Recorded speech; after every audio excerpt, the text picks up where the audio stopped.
My sister planned a fake anniversary party on the same day as my wedding, and my parents were actually going to go to hers instead of mine. That is, until Grandpa Beverly stepped in and basically threatened to cut them out of his will. I'm 26, and my sister Amanda is 28. We've never exactly been close. Growing up, it felt like she was always the favorite. She had the bigger bedroom, the newer clothes, and my parents made a much bigger deal out of everything she did. After a while, I stopped trying to compete and just focused on living my own life. When my fiancé popped the question last January, we picked June 15th for our wedding day. We sent out save the dates in August, and formal invitations followed in February. Everyone, including my sister and parents, RSVP'd. We booked everything Beverly: venue, catering, flowers, photographer, DJ. All non-refundable deposits.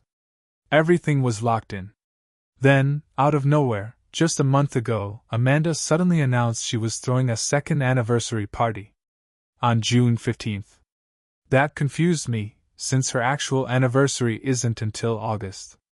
I gave her a call, assuming it was just a scheduling mix-up. I figured she'd apologize once she realized the overlap. But instead, she snapped and said, "It's not like it's a big deal. Just change your date." I sat there stunned. I tried to explain, calmly, that we'd already spent thousands, signed contracts, sent invitations. Changing the date at this point would mean losing a ton of money and scrambling to rearrange everything with just weeks left. She didn't care.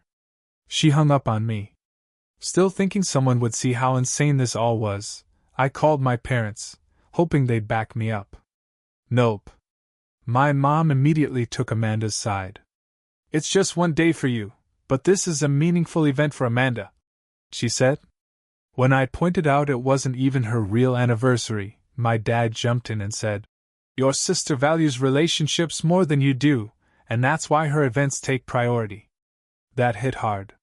It only got worse. They told me flat out that they were going to Amanda's party instead of my wedding. My dad claimed he'd already promised her they'd be there and said it wouldn't be fair to back out now, never mind that they had RSVP'd to my wedding months ago. I hung up crying. I couldn't believe what I was hearing. That night I couldn't sleep. I just kept thinking about how my own parents were willing to skip my wedding for a party that didn't even need to be on that day. My fiancé suggested I talk to someone who might actually see reason. The next morning, I called Grandpa Beverly. He's 75 and has always been in my corner. Even though he's had heart problems, he had a heart attack last year. He'd already committed to making the 3-hour drive to our wedding. When I told him what was happening, he was livid. He couldn't wrap his head around why Amanda would do that, or why my parents would go along with it. He promised me he'd be at the wedding no matter what and said he'd speak to them himself. While we were talking, he told me something I didn't know. He's built up quite a bit of wealth over the years from real estate and smart investments. He was planning to leave sizable inheritances to my parents, Amanda, and me. But after hearing how they treated me, he was so disgusted he said he might rethink that. I told him that wasn't necessary and that I appreciated his support more than anything. 4 days later, my mom called out of the blue. Her attitude had completely flipped. She said they'd reconsidered and would now be attending my wedding. She made it sound like they were doing me a favor, saying things like, "Family needs to come together for important occasions." No apology. No acknowledgement of how much they'd hurt me.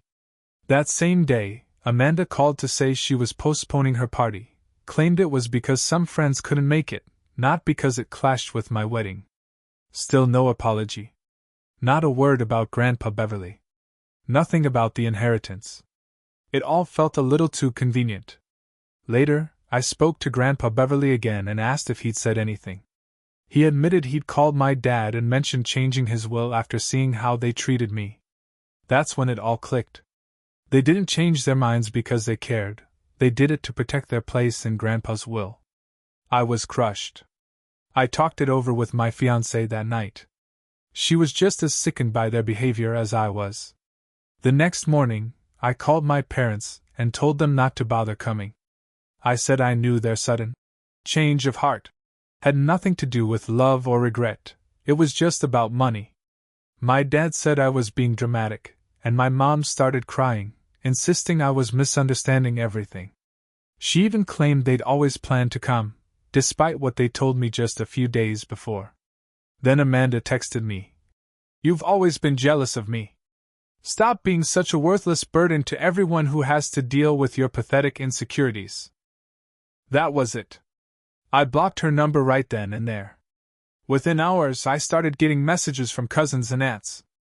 My parents had apparently started telling everyone that I banned them from the wedding out of spite and jealousy. But of course, they left out everything that had actually happened. My fiancé stood by me no matter what choice I made, but the pressure from my family had me second-guessing myself. A part of me wanted to just let them come, just to avoid more stress and drama. But another part, maybe the louder part, knew I'd be letting them trample over me again like they always have. They didn't care about being there for me, they cared about the money. That much was clear. So I started wondering, was I really the bad guy for not letting them come after finding out their change of heart was just about Grandpa's inheritance? First off, no, I'm not after my grandfather's money. I honestly had no idea he had that kind of wealth until all this came to light. I've got a solid job, and my fiancé earns even more than I do. We're good. We don't need anyone's money to get by. As for why Amanda would purposely book her party on my wedding day, well, let's just say this isn't new behavior. She threw her college graduation party on my birthday. She arranged a family trip the same week as my high school graduation. She even dropped the news of her engagement during my engagement party. And every single time, my parents brushed it off like it was no big deal. "She's just excited," they'd say. Or, "It was an honest mistake." But this wedding stunt was the most in-your-face one yet. My mom started calling every day, sometimes more than once. She'd start out calm, then break down in tears, sobbing about how I was tearing the family apart. These calls would drag on for hours unless I found some excuse to hang up. Meanwhile, Amanda's texts just got nastier. The things she said were vicious, and I couldn't wrap my head around how she could act like I was the villain here. She was the one who tried to sabotage my wedding. Even my future mother-in-law, who had always stayed out of our family mess, started getting calls from my mom, trying to recruit her to talk some sense into me. Thank God for my fiancé's side of the family. They didn't push me or try to influence my decision. They just had my back the whole time. The stress, though, it really started wearing me down. I couldn't sleep. I couldn't focus at work. Every time my phone rang, I'd feel a wave of anxiety crash over me. It got so bad my boss pulled me into his office and asked what was going on. I had to tell him the truth, that family drama was threatening to wreck what should have been a happy time. He was understanding, but he gently reminded me I still needed to meet my deadlines. One night I just hit a wall. I was sitting on the bathroom floor at 3 a.m., crying, when my fiancé found me. He sat with me, held my hand, and quietly said, "Maybe if you let them come, it'll stop all this madness. We can just keep our distance at the wedding." And as much as it pained me, I knew he was probably right. The wedding was less than a week away, and I didn't have anything left to give emotionally. So, the next day, I called my parents and told them they could come. I was clear about one thing. I wasn't okay with how they treated me, but I wanted the harassment to stop. I hoped we could all just act like adults for one day. As soon as I told them, my mom's tears vanished. "Well, I'm glad you finally came to your senses," she said. My dad's response? Just good. That's what families do. No apology. No accountability. Just entitlement. I texted Amanda to let her know she could come too. She didn't even bother replying. It was like they all assumed they had the right to be there from the beginning, no matter what they'd done. The week leading up to the wedding, I tried to shift focus to last-minute details. My bridesmaids were incredible. They knew the whole situation and promised to run interference if my family got out of line. My maid of honor even came up with a secret signal I could use if I needed saving from a conversation. The morning of the wedding, I woke up feeling both thrilled to marry the love of my life and sick at the thought of seeing my family. My bridesmaids arrived Beverly with breakfast and champagne, helping me get ready while keeping the mood light and positive. Just as we were wrapping up makeup, my mom walked into the bridal suite. First thing out of her mouth, a complaint about my hair. She said I should have picked a different style. My maid of honor quickly stepped in, saying the photographer needed shots of just the bridal party, and ushered her out before she could say more. The ceremony itself? Honestly, it was beautiful. I kept my eyes locked on my fiancé the whole walk down the aisle. I barely noticed my father beside me, though we'd decided to let him walk me down just to avoid more drama. We skipped the whole "who gives this woman" line on purpose. Seeing Grandpa Beverly in the front row, beaming at me, meant the world. He showed up despite his doctor warning him not to travel with his heart condition. That moment, his smile, his quiet pride, helped me push through everything. At the reception, though, the true colors came out again. My parents and sister barely acknowledged me, unless people were watching. But they hovered around Grandpa Beverly like bees to honey, bringing him drinks, showing off photos on their phones, being overly sweet and attentive. It was painfully obvious they were trying to butter him up. Several guests even pulled me aside and asked, "Are they always like that?"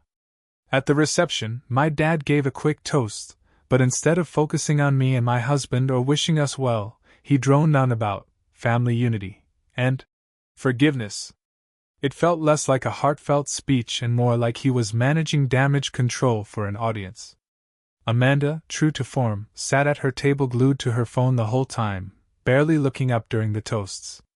I made a conscious choice that night. I was going to enjoy myself regardless of what they did.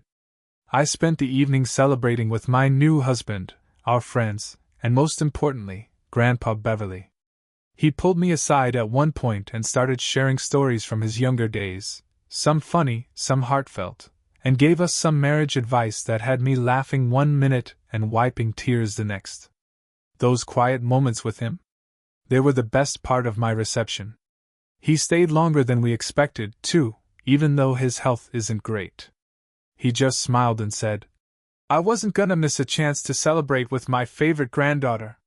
The next day, we left for our honeymoon, a 2-week trip to Hawaii we'd been saving up for since we got engaged. Honestly, it was exactly the escape we needed. No family drama, just the two of us soaking up the peace. But reality came knocking not long after we got back. About a week after we returned, my mom called. At first, she made small talk, asked about the honeymoon, the wedding, blah blah. But then she shifted gears. "Your grandfather seemed a little cold toward us at the wedding," she said. "I was wondering if you could talk to him, maybe put in a good word for us." I didn't dance around it. I said, "Are you seriously asking me to convince Grandpa Beverly not to change his will?" She hesitated, then said, "Well, we did come to your wedding like you wanted. I think you owe us that much." That was it. I reminded her they only showed up after they realized their inheritance might be on the line, after they had already chosen my sister's fake party over my wedding. I told her I wouldn't be part of whatever game they were trying to play. She hung up without another word. Not long after, my dad called, and he came in hot. "After everything we've done for you, this is how you repay us? Turning your grandfather against us?" I brought up the years of favoritism toward Amanda, and he lost it. He shouted something about how I'd always been difficult, then slammed the phone down. Then Amanda texted me, "You're a selfish. If we lose our inheritance because of you, you'll regret it." Asterisk. I had unblocked her before the wedding, trying to keep the peace. After that message, I blocked her again, this time for good. Thankfully, my husband has had my back through all of this. He's reminded me, again and again, that I don't owe these people anything. And he's right. Still, we decided to take a beat, to just breathe and talk through everything before figuring out what to do long-term with my family. But after I blocked their numbers, they got creative. My mom started emailing me every day. Some messages were emotional guilt trips, others full-on angry rants. My dad called my work 3 times, before my boss finally told the front desk not to put his calls through anymore. One evening, we came home and found a note taped to our door. My dad had come by when we were out and left a message demanding I call him immediately about important family business. Amanda, meanwhile, took her drama public. She posted all kinds of vague but CL Beverly pointed things on social media, basically painting me as some unstable, ungrateful monster. She even messaged mutual friends, claiming I was having a mental breakdown and needed help. Thankfully, most of those friends saw through it and came straight to me to ask what was going on. When they couldn't reach me, they started going after my husband. At first, he tried to stay polite. He'd say I just needed some space and would talk when I was ready. But it didn't stop. My dad started calling his office.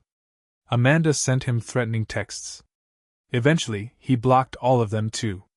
Then they started contacting old friends, people I hadn't talked to in years. Some of them messaged me, confused, asking if I was okay and what was going on. I had to explain this whole nightmare to folks I hadn't seen since college. It was humiliating. And just when I thought it couldn't get worse, my parents showed up at our apartment one Saturday morning. We were home, but we didn't answer the door. They stood in the hallway knocking for Ann Beverly 20 minutes before finally giving up. Later, our neighbors asked if everything was all right. They'd overheard my parents outside, saying they were worried about my mental state and threatening to call the cops for a wellness check. The irony? They never cared about my mental health when it mattered. But now that they think they're losing something, they suddenly care a lot. The whole thing just made it crystal clear. I did the right thing cutting ties. During all this, Grandpa Beverly checked in. We had a long conversation about everything that had gone down. And that's when he told me something that really sealed the deal.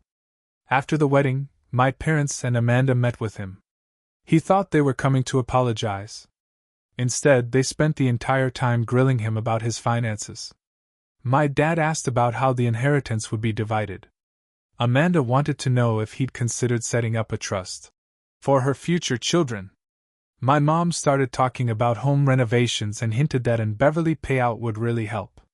He told me, in his words, "They didn't even pretend to care about you. They didn't even hide what they were after. Just sat there, begging for money. What disgusting, pathetic people." And honestly, I couldn't agree more.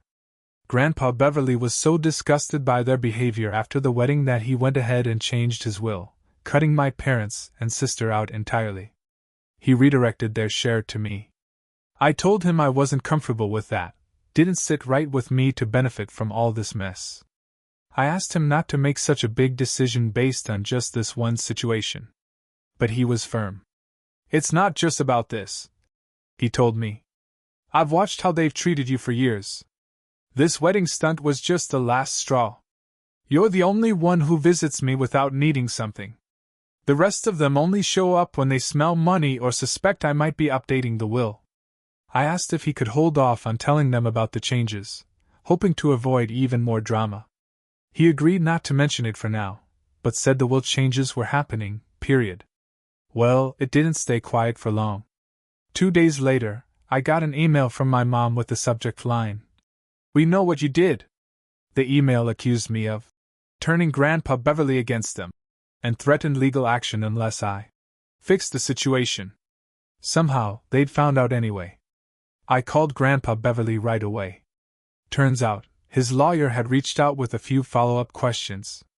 And when the assistant tried to confirm an appointment, they accidentally called my parents' landline instead of his cell. Apparently, that call gave away enough to clue them in. That's when the harassment went into overdrive. My mom bombarded me with emails saying I poisoned my grandfather's mind. Amanda, of course, ran to social media, calling me a gold-digging snake, and accusing me of betraying my own family for cash. It was full-blown damage control, but aimed at me, not themselves. I called Grandpa Beverly again, worried that all of this might be affecting him. But he just chuckled. "They can scream into the wind all they want," he said. "I know what's true, and so do you. They're just mad they can't control me anymore." Meanwhile, my husband and I started talking seriously about moving.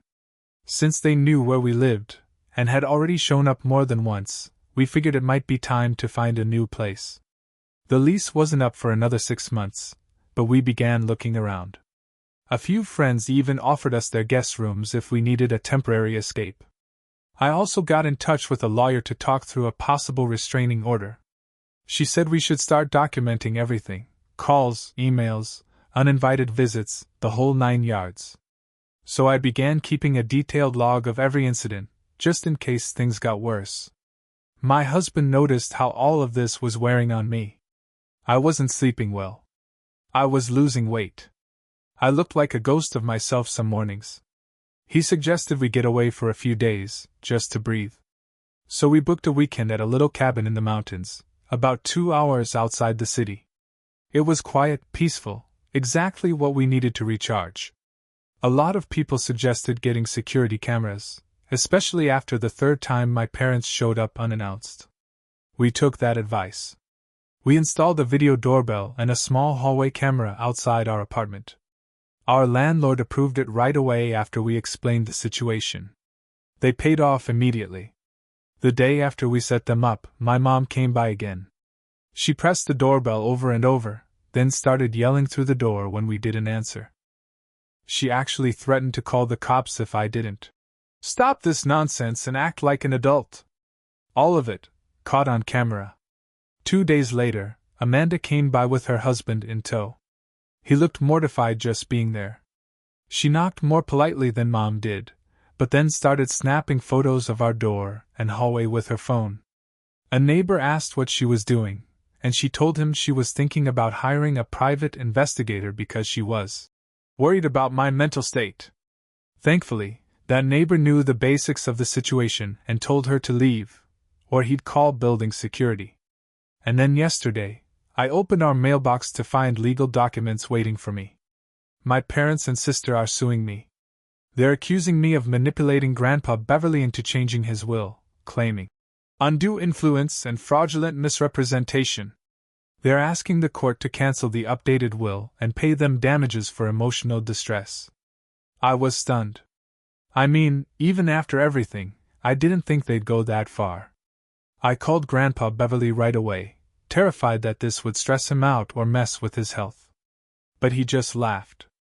They really think a court is going to force me to leave money to people who treated me, and you, like garbage? What a bunch of delusional rats, he said. I'm fine, and they're not gonna get a dime. He told me he had already seen this coming and took precautions when he made the changes to his will. He had his doctor do a full cognitive exam to confirm he was of sound mind. He passed with flying colors. The signing was witnessed by multiple people, including his lawyer and a notary. He even wrote down his reasons in detail, pointing to specific incidents involving my parents and sister that made him question their intentions. He's already contacted his lawyer about covering all my legal costs. When I spoke to my own attorney, she told me their lawsuit didn't stand a chance. Cases like this almost never go anywhere unless there's clear evidence of cognitive decline or actual fraud, she said. Your grandfather was extremely thorough. It's going to get tossed, but it may take a little time to work through. So now we wait. We've got security footage, documentation, legal support, and Grandpa Beverly standing firm. I wish it hadn't come to this. But at the same time, I'm oddly at peace. Not because of the inheritance. I honestly still feel weird about it. But because for the first time in my life, someone stood up for me without expecting anything in return. And I stood up for myself, too. Out of everything, the hardest part to swallow was reading the actual lawsuit. Seeing in black and white how my own family described me, as manipulative, greedy, and scheming, cut deeper than I expected. They painted me as someone who twisted Grandpa Beverly's mind for money, when in truth, I begged him not to make any changes for my sake. They claimed I'd isolated him from the rest of the family, but honestly, they barely made the effort to visit him before any of this started. They accused me of feeding him lies, when all I ever did was tell him the truth, about what happened with the wedding, about how they chose a fake anniversary party over showing up for their own daughter. It was obvious projection. I knew that. But knowing doesn't make it sting any less. Reading through the allegations, it became clear just how desperate they were. It was all just grasping at straws, an attempt to rewrite the story so they didn't have to take responsibility for their own choices. My husband brought up the idea of countersuing them for harassment, and while part of me was tempted, I just wanted it to end. Grandpa Beverly's lawyer felt confident the case would be thrown out quickly, so we focused on defending ourselves instead of going on the offensive. We kept logging every call, text, email, anything that could be useful if things escalated further. And we stayed quiet. No reactions they could twist. Then came another message, this time from a number I didn't recognize. It was Amanda, using a friend's phone. The message said, "You think you're so clever. Just wait until this all comes out in court. Everyone will see what you really are." I didn't reply. Just blocked the number, like all the rest. We continued working with Grandpa Beverly's attorney to prepare our response. He remained steady, confident, and calm throughout. He reminded us this could take months, but he also assured us the facts, and the law, were on our side. In the meantime, we just tried to keep life as normal as possible, though the weight of it all never fully left the room. 3 months ago, the lawsuit was officially dismissed, just like Grandpa Beverly's lawyer predicted. The judge didn't even let it move forward to a full trial. After reviewing the evidence, she granted a summary judgment in our favor. In her ruling, she pointed out that my parents and Amanda failed to provide a single piece of credible evidence that Grandpa Beverly was coerced, manipulated, or mentally compromised. During the preliminary hearing, he testified calmly, C.L. Beverly, and confidently about why he changed his will. He even brought detailed notes and records, and his cognitive assessment results, signed off by his doctor. The judge made a point to say how impressed she was with how thoroughly he'd documented everything. Turns out, my family had poured a small fortune into the case. They hired a high-powered attorney who, according to what we later heard through the grapevine, kept stringing them along, telling them they had a strong case when he had to have known they didn't. When the judge dismissed the case, it apparently blindsided them. They genuinely thought they were going to not only reverse the will changes but get damages from me on top of it. After they lost, they filed a complaint against their lawyer, claiming they were misled. The state bar tossed it out pretty quickly. 2 weeks after the ruling, my mom emailed me. She claimed they were victims, that their lawyer had promised them a guaranteed win. She said they drained their savings and were now in a financial crisis. Then she asked if I could find it in my heart to help them out, since I was set to inherit anyway, and could afford to be generous. I didn't respond.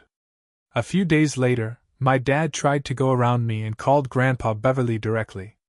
He asked for a loan to hold them over until they got back on their feet. He blamed their financial troubles on bad legal advice, not on the lawsuit or the cruelty that led to it. Grandpa Beverly didn't sugarcoat his answer. "If you contact me or my granddaughter again, the next legal action will be a restraining order." Dad didn't take the warning seriously. He called again the next day. This time, Grandpa Beverly didn't answer. Instead, he had his lawyer send a formal cease and desist letter. That finally shut it down. Amanda made one last attempt to get to me. She reached out through a mutual friend with a message that said she wanted to clear the air and fix our relationship. The friend, who knew everything, asked if I wanted to reply. I didn't. I've learned what fixing things means to her. It usually involves me apologizing for things I didn't do, pretending her actions didn't happen, and being quiet to keep the peace. I'm done playing that role. Since then? Silence. No more surprise visits. No more late-night texts from unknown numbers. No vague jabs on social media. It finally seems like they've accepted that they pushed too far, and that there's no coming back from it. Grandpa Beverly's doing well. His health has held steady, and we've grown even closer through all of this. I visit him every week, and we just talk about life, about books, about how ridiculous people can be sometimes. He says he's proud of me, and for the first time in a long time, I believe it. I guess that's the end of this chapter. Thanks to everyone who listened, commented, supported, or just let me vent along the way. It meant more than you know.